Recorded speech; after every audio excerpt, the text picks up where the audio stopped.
வணக்கம் மக்களே. நம்ம இன்னைக்கு கோதுமையும்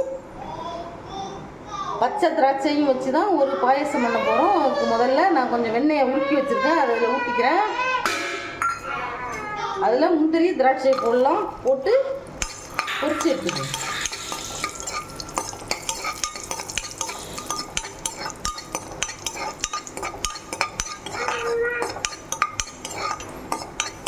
நான் கொஞ்சமாக தான் செய்ய போகிறேன், அதுக்கு தான் நான் கொஞ்சமாக முந்திரி திராட்சை போட்டிருக்கேன். நீங்கள் எவ்வளோ செய்கிறீங்களோ அதுக்கு தகுந்த மாதிரி போட்டுக்கோங்க. பாருங்க, நல்லா பொரிஞ்சிடுச்சு. இதை எடுத்துக்கலாம்.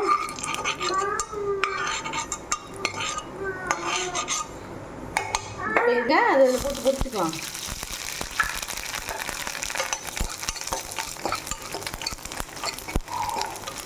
எப்படி பொரிஞ்சுது? இது டிஃப்ரெண்ட்டான டிஷ். இது சூப்பராக இருக்கும். இது மாதிரி நீங்கள் செஞ்சு அசத்துங்க. அடுத்த சிம்மில் போட்டுக்கோங்க. ஜவ்வரிசி வந்து கருகாமல் இருக்கணும், வெள்ளையாக இருக்கணும், அப்போ தான் நல்லாயிருக்கும்.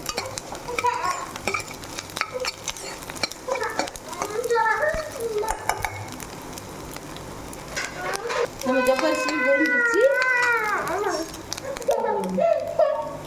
ஜவ்வரிசி பொரிஞ்சிச்சு, அதையும் எடுத்துக்கலாம். அடுப்பில் சிம்மில் போட்டுங்க அடுப்பை, இல்லைன்னா ஜவ்வரிசி கறிக்கணும். கறிக்கினா நல்லா இருக்காது.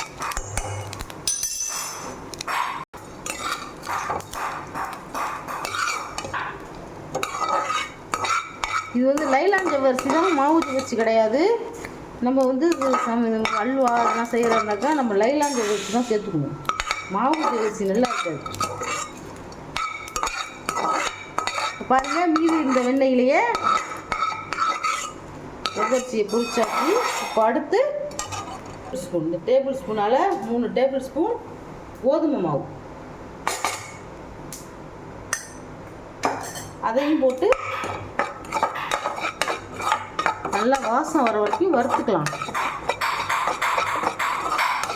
அது நல்லா இந்த மாதிரி அடி கனமான ஒரு பாத்திரத்துக்கு வந்து சூடு பண்ணி வச்சுக்கோங்க. நல்லா சூடாயிடும்.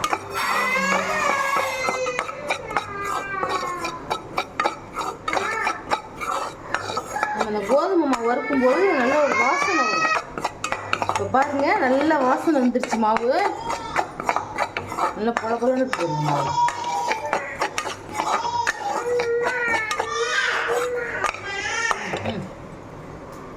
3 டேபிள் ஸ்பூன் கோதுமை மாவையும் நல்லா வறுத்து எடுத்துட்டேன். நான் ஒரு 1/2 கப்பு ஜவ்வரிசியையும் நல்லா வெண்ணெயில் பொரித்து எடுத்துட்டேன். இதுக்கப்புறம் இந்த 3 டேபிள் ஸ்பூனுக்கு நான் 1 கப் காய்ச்சின பால் ஊற்றினா, காய்ச்சாத பால் ஊற்றலாம். நான் ஊற்றுறேன், நான் காய்ச்சின பால் தான் ஊற்றுறேன். வச்சு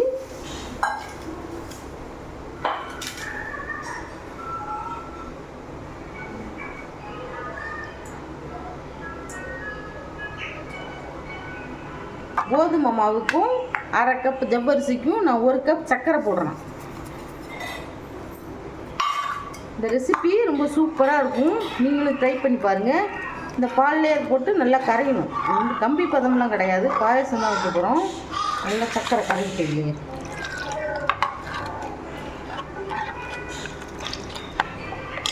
ஆனால் ஒரு 3 ஏலக்காயும் இதிலே போட்டுறேன். ஏலக்காய் தட்டி போட்டேன்.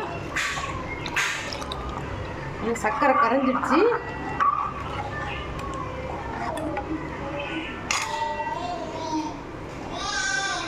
சும்மா ஒரு சிட்டிகை ஃபுட் கலர், எல்லோ கலர் போடுறோம். போதும், சும்மா ஒரு சிட்டிகை போட்டால் போதும். குங்குமப்பூ கூட போடலாம், ஆனால் குங்குமப்பூ எங்கள் வீட்டில் யாருக்கும் பிடிக்காது. அதனால நாங்கள் குங்குமம் யூஸ் பண்ணுறது கிடையாது. கலர் போட்டுக்குவோம் கொஞ்சமாக.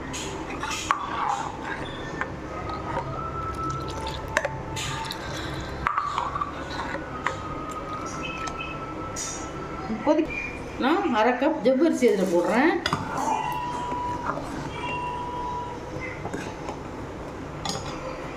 இன்னும் கொஞ்சம் கூட போட்டுக்கலாம்.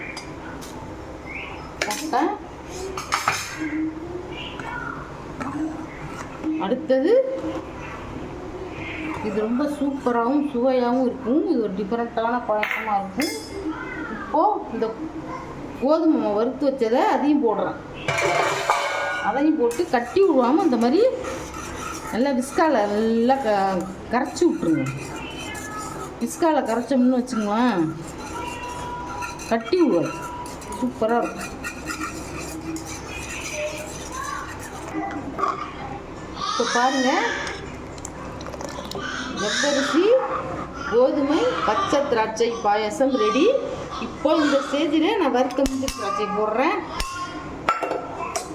இப்போது இங்கே பாருங்கள், நான் பச்சை திராட்சை ஒரு கப் எடுத்து வச்சுருக்கேன், அதையும் இதில் போடுறோம். இது சாப்பிட நல்லாயிருக்கும், குட்டீஸ்லாம் விரும்பி சாப்பிடுவாங்க. எவ்வளோ சூப்பராக இருக்குது பாருங்க, அப்படியே முத்து முத்தாக இருக்குது பாருங்க. ஜவ்வரிசி வறுத்து போட்டிங்கன்னா சாப்பிட்றதுக்கு நல்லாயிருக்கும், அருமையாக இருக்கும். அது வெண்ணெயில் வறுத்து போட்டிருக்கோம் ஜவ்வரிசியை.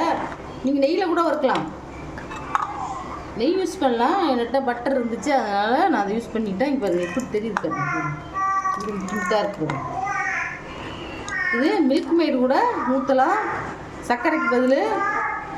அது ஓவர் இனிப்பாக இருக்கும், அதனால நான் மில்க் மேடு ஊற்றலை. உங்களுக்கு வேணால் நீங்கள் சர்க்கரைக்கு பதில் மில்க் மேடு ஊற்றினா இன்னும் நல்லா இனிப்பாக இருக்கும். ஏன்னா சுகர் பேஷண்ட்டெல்லாம் அது சாப்பிட முடியாது, அதுக்கும் சர்க்கரைக்கும் நிறைய வித்தியாசம் இருக்குது. அது பயங்கரமாக இனிப்பாக இருக்கும். ஏதாவது ஃபங்க்ஷன்னா நம்ம அது மாதிரி செய்யலாம். இப்படி இருப்பது. இப்போது ஜவ்வரிசி கோதுமை மாவு பச்சை திராட்சை பாயாசம் ரெடி.